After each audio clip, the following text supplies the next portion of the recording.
الحمد لله الذي لم يخلق الإنسان عبثا ولم يتركه سدى بل خلقه ليذكره وكلفه ليشكره أناط سعادته وكماله بطاعته وربط شقاءه وخسرانه بمعصيته القائل أفحسبتم أنما خلقناكم عبثا وأنكم إلينا لا ترجعون وأفضل الصلاة وأتم التسليم على أفضل وأشرف وخير وأزكى خلق الله خير من جاء لهداية البشر وعلى آله وأصحابه الطيبين الطاهرين وعلى أزواجه أمهات المؤمنين ومن تبعهم بإحسان إلى يوم الدين أما بعد.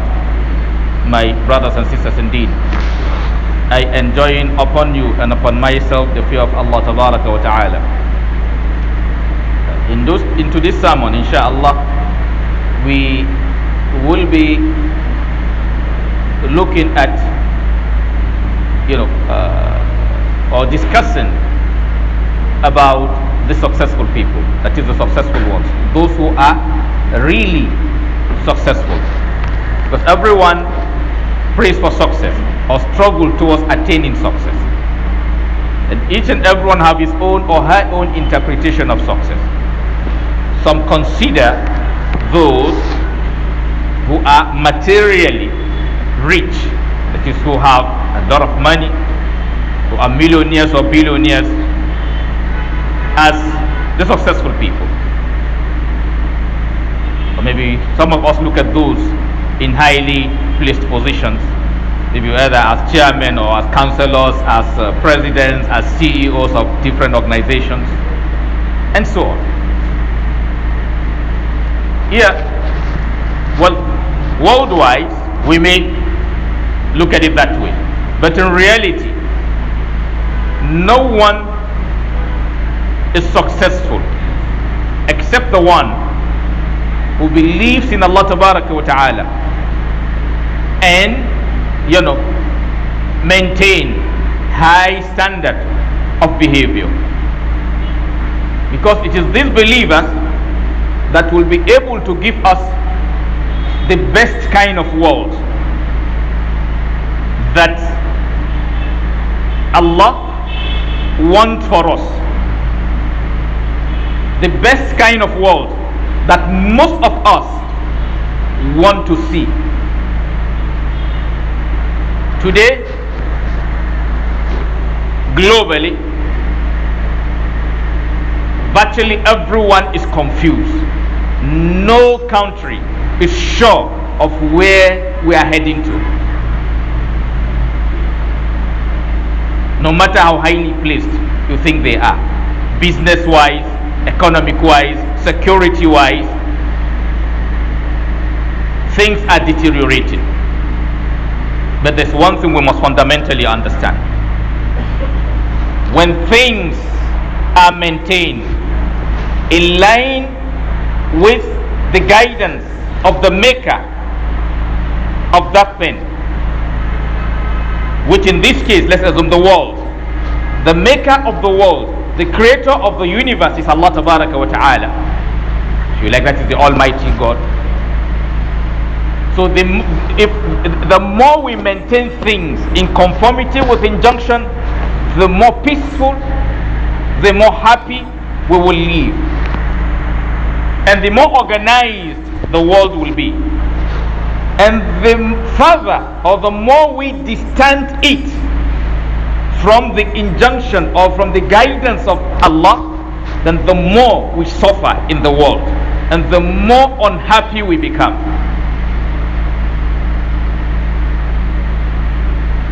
Because Allah created the world, so He knows what He have made, and He have the knowledge of what is best for it. And if you refuse to obey Him, then you will have problems. And that is where Iman in Allah Tabaraka wa Ta'ala comes to play a significant role. Allah Tabaraka wa Ta'ala did not create us for the sake of the world. So anything in this world is just an opportunity given to you by Allah to actually build your own permanent home, Allah give you wealth, then is a means for you to build your permanent home. That wealth is not what you are actually meant for. Because anything in this life, there's one thing we must understand. Whatever that you have or that comes across you in this world, one of these two things must happen whether you like it or not. Nothing is permanent. That is, we say no condition is permanent. If today you have money, then that money tomorrow will not be yours. If you have power today, that power won't be yours tomorrow. If you are governor or councillor or chairman or president or whatever, tomorrow someone else is going to occupy that position. Or if it is in terms of wealth, if you are the richest man in the whole world today, maybe tomorrow it will be another person. So nothing in this world actually belongs to you, but rather is an opportunity given to you by Allah Tabaraka wa Ta'ala to build your hereafter. That is to do your own part in this world and live. Are you going to make it good, or you are going to create what problem, as most of us are doing?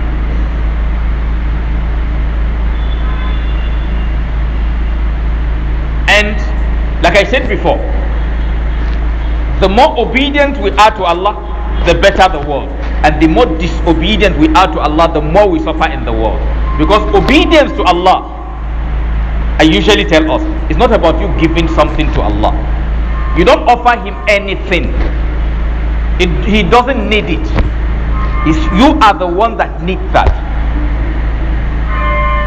What you do and you refer to them as ibadah or worship of Allah, they are things you do for your own benefit. Just for Allah to encourage you, He tied or He connected that thing to Himself. That's all. Because like I do say, before any of us came into existence, Allah was called Allah. And when we all came into existence, He is still what? Allah. And the day we will all perish, He is still what? Allah. That means we add nothing to Him. Unlike us. Maybe if somebody at certain age, you say he's a child. He goes to certain age, you say he's what? An adult. So his status is changing. He's not married, you say what? He is single. He picks a lady, you say he is what? Married. The wife dies, you say he is what? A widower. Or her husband dies, you say she's a widow. She gives birth to a child, you say she is what? She has children. She doesn't have children, you say she is what? Barren. So virtually, whatever comes into your life changes your status. You have money, they say you are rich. When you don't have money, they say you are what? Poor. But Allah's name have never changed. He has maintained that name before the existence of any of us. And our existence or absence will never change that name. Because He is already perfect. He is complete. He doesn't need you to be complete. He is complete.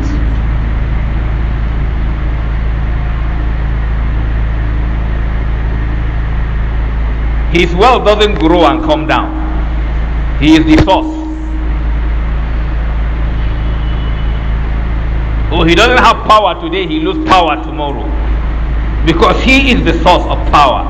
قل اللهم مالك الملك تؤتي الملك من تشاء وتنزع الملك ممن تشاء تعز من تشاء وتذل من تشاء. Not like me and you. They give you today, they can take it tomorrow. They either select you or elect you today, and then you either finish your tenure or they impeach you or whatever, or you die, and something will definitely happen.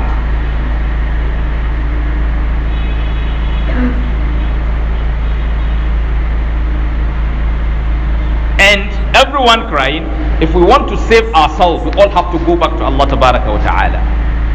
We all have to believe in Allah and live our lives in conformity to His teachings.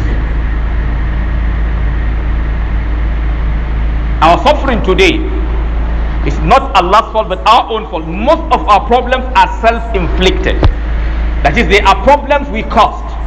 Because there's one thing with Allah. He have never created any being without first of all providing His what? His sustenance. He provided your sustenance before what? Before you came into being. For example, like a baby. You know, the baby, as the mom takes the pregnancy, the source of food is where? It's in the mom. As the baby is coming out, breast, Abi, is ready. That the pregnancy is growing, the breast is also what? Preparing itself, growing, preparing for the baby to come out. So Allah did not wait for the baby to come out before what? Thinking of what? Arranging the food for the baby. Before you stop breastfeeding, yam is available. So those things were not available when you came in. Virtually they are available before you come. And in terms of, food, yes, somebody may say, okay, but there are shortage of food in some places. There is shortage of food somewhere, and there is wastage of food somewhere. Anytime there is shortage somewhere, go and check. There is wastage somewhere. So why waste it when you have those to what? To channel it to.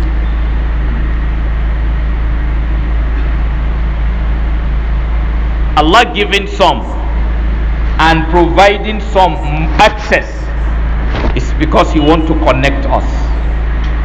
He wants you to need me, and I also what? Need you. So He gave me something, in a limited quantity, and He gave you in excess. I will look for you because of the excess in your hand, and you will look for me because of what? Something I have excess. I want us to get this. I mentioned it before. Nobody is totally poor, and nobody is what? Totally rich. You can have money in excess. Someone else have money in what? In limited quantity, but he have physical strength in excess, and you have what? Limited strength in what? In your own case. So you need his strength. He needs your money. So you give him the money, he what? Gives you the strength. Or take for example like those carrying bodyguards around them. Why are you carrying the bodyguard? Because you can do bodyguard for yourself. There are certain qualities you need in the person that is going to be what? A bodyguard. So those you pick around you with guns and other things, you need them. You are not doing them a favor. You need their service, and they need your service. What service are you rendering them? You have money to give them. What service are they rendering you? They can put their life on the line for you. You are not ready to put your own on the line for them. Do you know that? Yes, we are not the same. Somebody is ready to put his life on the line for somebody. Another person is not ready to put his own life on the line, as he can pay for it. He can pay someone else to do that, but he cannot do it. Yes, it is not something bad. Everybody have what? That's why we are what? When we come together, we complement ourselves. There is where you are better than me, and there is where I'm what? Better than you. There are some people, just mere gun sound scares them, and someone can play with gun normal. So he have that boldness to what? To play with it. You can face it. So where, that's why in every place there are those that are eligible. Yes, some people can serve as doctors, medical doctors. Some cannot, because they cannot withstand what? Blood. They can't see themselves cutting somebody. But the other one have developed his own thinking in a way that he feels he's not cutting you. He's what? He is saving you. So he didn't picture it from what? Injuring you. He's picturing it from the perspective of what? Saving you. So that angle of saving you outweighs his thought of what? Injuring you. While the other one, his own angle of injuring you outweighs his thinking more than the perspective of what? Saving you.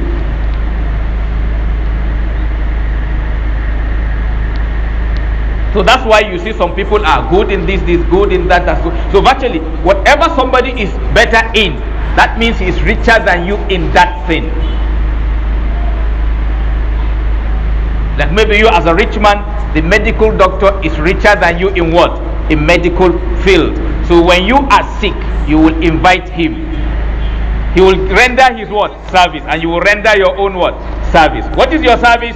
Money. What is his service? Treatment. That's all. It's traded by barter.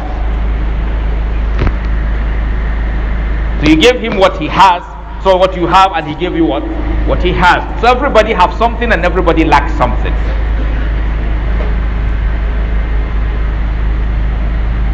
So my brothers and sisters, indeed, we all need to struggle to be among the successful ones, not the obsession most of us have.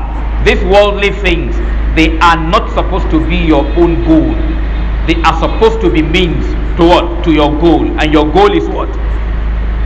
Attaining Allah's favor. Building your Jannah.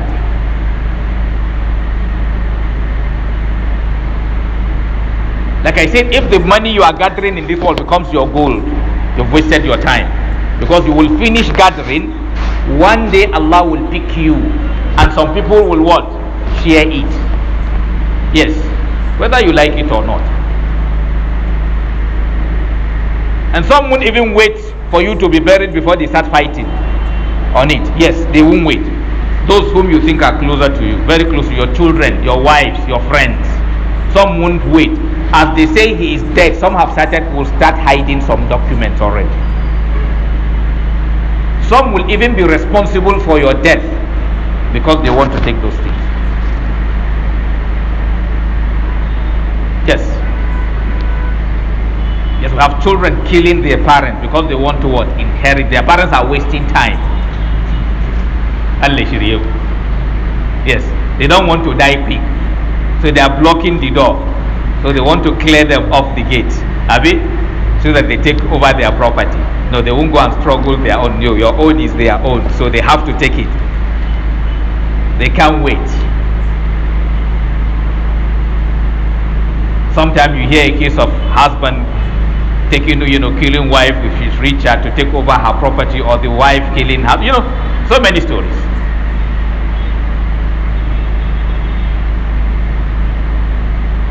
So my brothers and sisters, indeed, we need to all get closer to Allah Tabaraka wa Ta'ala.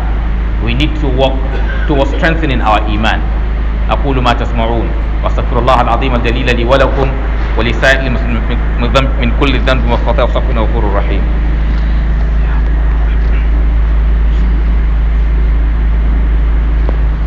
الحمد لله رب العالمين والصلاة والسلام على رسول الله وعلى آله وصحبه ومن والاه. أما بعد عباد الله أوصيكم ونفسي بتقوى الله عز وجل. Brothers and sisters, indeed, we need to know the connection between iman and how good the society becomes. The more faithful you are to Allah Tabaraka wa Ta'ala, the more your iman, the better your character. The best of the believers in character is the best in faith. That is, the more your iman, the better your character. And that is why the more righteous you are, the better you will be as a husband. That is, the Muslim houses are supposed to be example to others. That yes, when people want to give example of good husbands, they're supposed to give a Muslim. Like I do say, there are things you don't need government to do it for you. For example, now the government won't ask you to become a Muslim or become a Christian or become a pagan. It's your own choice. It's your choice. And if you are a Muslim, then you will live your life in conformity with what? With the Quran. And that's what gives you that success, real success we're talking about. That's what Allah says, أُولَٰئِكَ عَلَىٰ هُدًى مِّن رَبِّهِمْ. They are those on the right path from their Lord. وَأُولَٰئِكَ هُمُ الْمُفْلِحُونَ. They are the successful ones. So today, as a Muslim, check yourself. As a husband, how are you treating your family? Are you an example? Are you the violent type?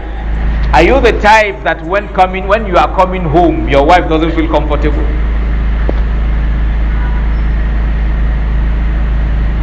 Are you the type you eat outside, you fill your stomach, and you don't care how the house is? Because like I said, there's connection between iman and your character. A good Muslim, a believer, As a child, he's an obedient child.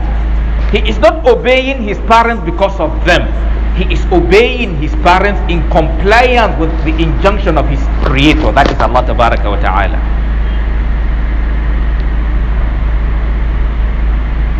As a Muslim lady, if you are truly a believer, how are you to your husband?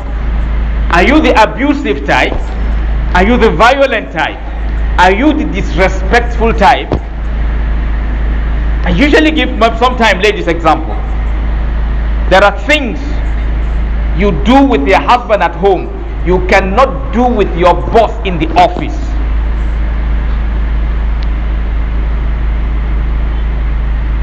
So meaning you what? You respect your boss because of the salary more than the respect you have for your husband in compliance with Allah's injunction.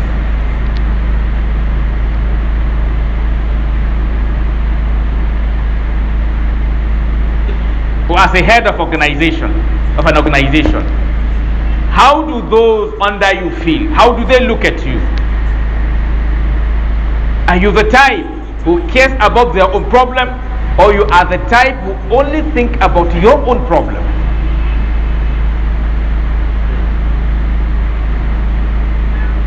You don't need any constitution to tell you that as a Muslim. Like I do say, a Muslim, he is somebody whose life is governed by the Quran. And most of the things Quran asks you to do, go to many countries, the constitution agrees with that. No constitution does not support you being an honest person. No constitution does not encourage you being a good husband. No constitution does not encourage you to be a good wife or to be an obedient child. So virtually, things Allah commanded you to do, they are in most cases things that even naturally people want that. And I usually mention, don't think there's any big deal when somebody refuses to follow the constitution. There's no big deal about that. And my reason is this: the moment someone refuses to obey his creator, then there is no big deal in him refusing to obey a creature like him.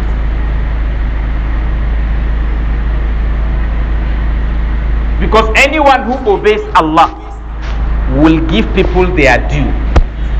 For example, if you find a good Muslim, responsible Muslim in an office, he will respect those who are senior to him, even if that office did not ask him to do that.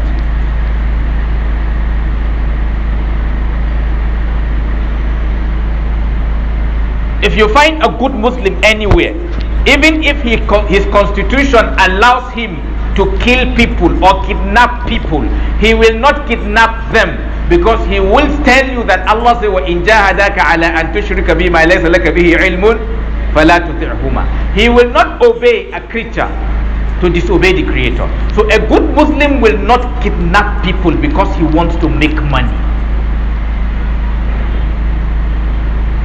That means he does not need the constitution to stop kidnapping. He does not need any law enforcement officer to stop kidnapping. Like I said, as Muslims, if we will live as believers, we will have a successful life here and we'll have a better life in the hereafter. A non-Muslim, as a Muslim who obeys Allah, a non-Muslim will feel safer in your hand than in the hand of any human being. But today what is happening is Muslims kidnap, non-Muslims kidnap. So everybody is kidnapping. Because everybody is only after what? After material things. And it will end up all of us not having. Yeah.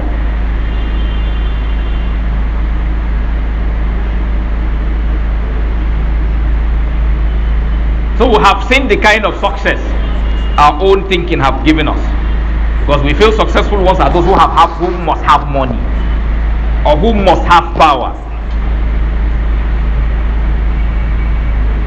Those things are not success in reality. They are not success in reality. A poor man can be as happy as a rich man, and a rich man can be as happy as a poor man. In most cases, your happiness have connection with your own interpretation of things. I usually tell us this.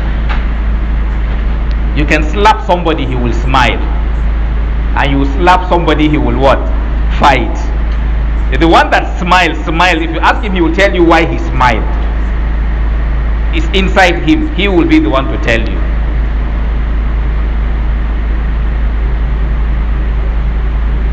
You will give somebody $1 billion, he will reject. And somebody else is going to kill somebody to take 10,000 naira.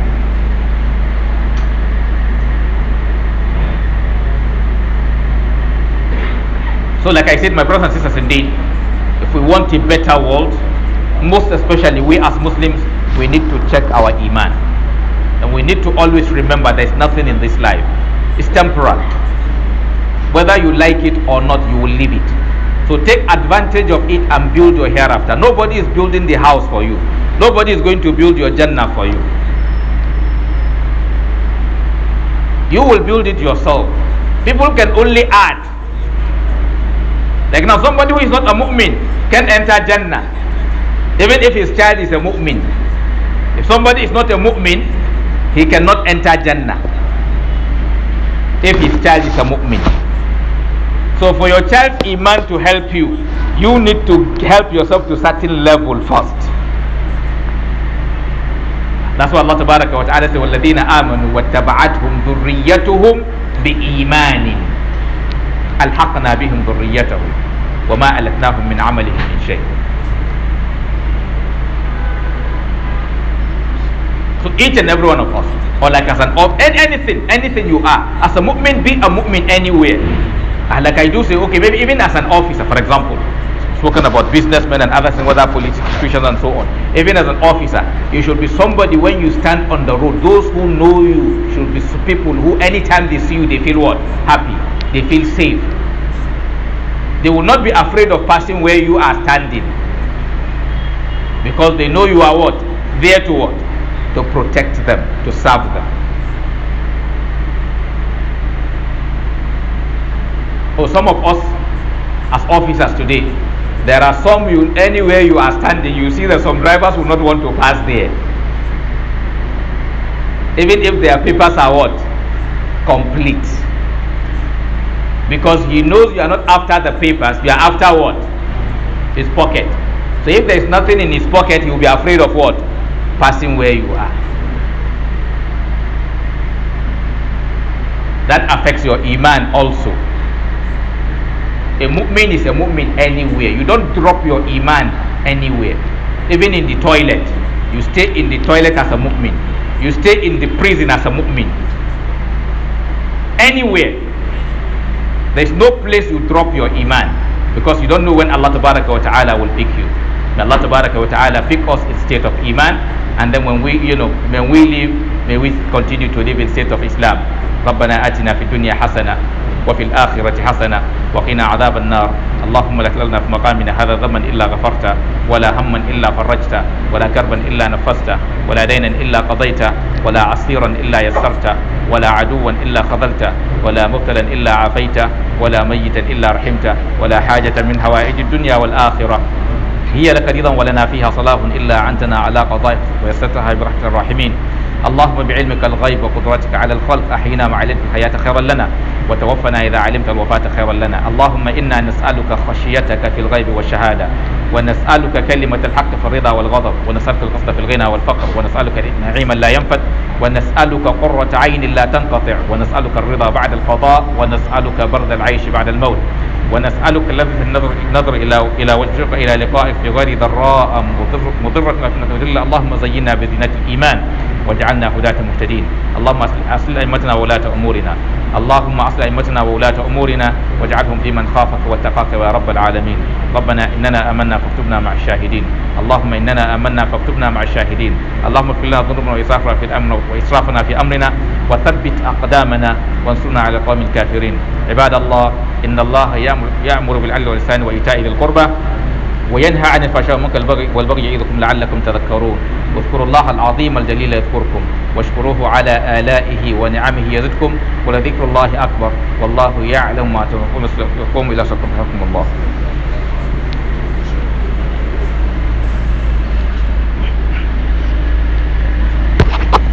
الله أكبر الله أكبر.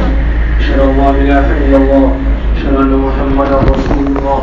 حي على الصلاة، حي على الفلاح، قد قامت الصلاة، قد قامت الصلاة. الله أكبر، الله أكبر، لا إله إلا الله.